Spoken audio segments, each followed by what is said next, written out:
乡亲啊，继续来看高雄大树河山供电场，因为违法来开发，检调侦办了后，市政府要求业者要提出着水土保持的改善计划。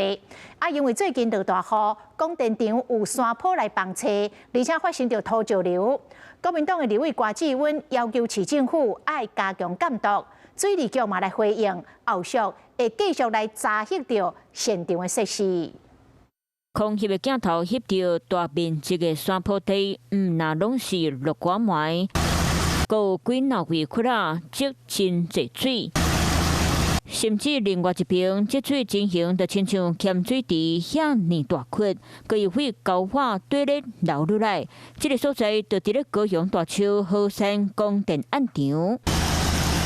占地51公顷的供电案场，就伫咧二期工程时非法开垦，进前去检调侦办了后，市府遂要求业者做水保改善计划，却受到西南气的影响，因为落大雨，和土石甘水冲冲落来，就惊甲地区冲甲未再桥路，附近的住户拢惊甲困袂入眠。伊种牧草讲，迄个会当迄落啊。假土较袂好留呀，田草家己就花了还会种诶，你们种草皮个无你，迄袂安单呐。一定是要种树木的啊！树木你那么大棵树木，你要种到什么时候？装一个水管，要流出来我们的大水沟，里面都是黄土。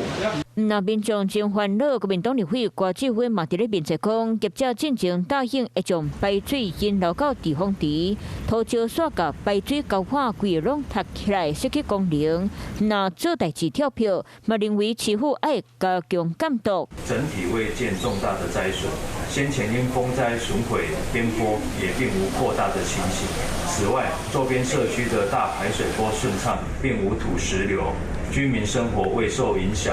除了供电案场排水含土石的状况无受到灾损，水利局嘛讲社会排水真顺，民众生活无受到影响。后续会阁继续确保水土保持设施，无希望民众安全受到冲击。Hello， 我是雷亚，想要抢先掌握最及时的新闻资讯吗？赶快订阅、按赞、开启小铃铛，锁定华视新闻 YouTube 频道。